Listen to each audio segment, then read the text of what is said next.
Sergeant Mark O'Reilly, the head of the Department of Correction K-9 unit, recently sat down with DOC TV to explain a bit about the K-9 officers, members of the Special Operations Division of the Massachusetts Department of Correction. O'Reilly explained that many of the narcotic dogs are actually rescue dogs that have been rescued from different shelters in the region that run through a battery of tests to ensure suitability for the service that they'll be placed into. Currently we have 8 canines attached to our unit. We have 4 narcotic canines, which are made up of labs and retrievers. They are passive alert dogs, which means when they find narcotics, they either lay down or sit and place their nose as close to the narcotic as possible.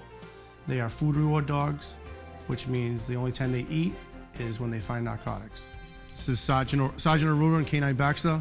K-9 Baxter is a passive alert narcotic dog, which means he only alerts to the presence of narcotics passively. He's a strictly food reward dog, which means he only eats when he finds narcotics. As you can see, K-9 Baxter just alerted to the presence of narcotics. Every time he places his nose to where the narcotics is located, Sergeant Aruna will give him a little bit of food. K-9 Baxter is a 6-year-old lab.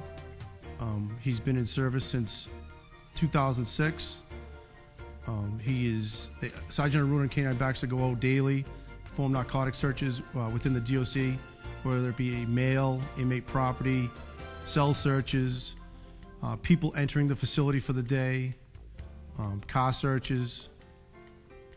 The other 4 dogs we have are patrol dogs. We have 2 German Shepherds and 2 Belgian Malinois. They are trained in tracking, criminal apprehension, riot control, evidence recovery. This is Officer Connors and K-9 Maxic. Maxic is a 2-year-old Belgian Malinois who is currently in school right now for narcotic training. Maxic is already patrol certified. You saw in the beginning, Officer Connors put on that collar for K-9 Maxic. It's his indication that it's time to find narcotics. He gave him a little bit of food. It's the same as the labs. They're all food reward dogs when they do narcotics. Now, this is what we call a directive search.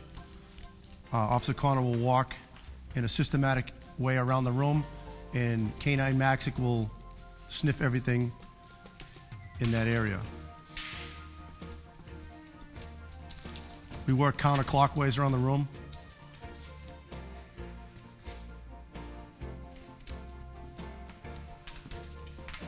And like I said before, K-9 Maxic hasn't even graduated narcotic school yet. And this search is what we call an interior search. It would simulate the dog inside a cell block searching an area. That's K-9 Maxic's detection that there's narcotics in the area. And in about 2 seconds, he's going to locate the narcotic and you'll see the difference.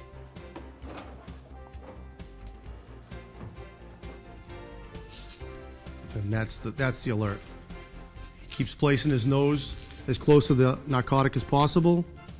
And every time he places his nose to that area, Officer Connors gives him a little bit of food.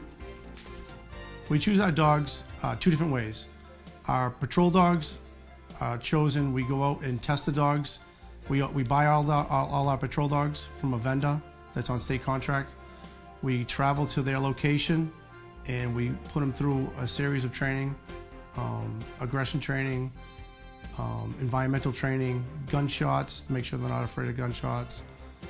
It's just a quick couple hours of training, and we choose our dog that way. Our narcotic dogs are real easy now. Most of our narcotic dogs that we select are rescue dogs. We go to local shelters and select a dog that we look for health and make sure the dog is environmentally sound.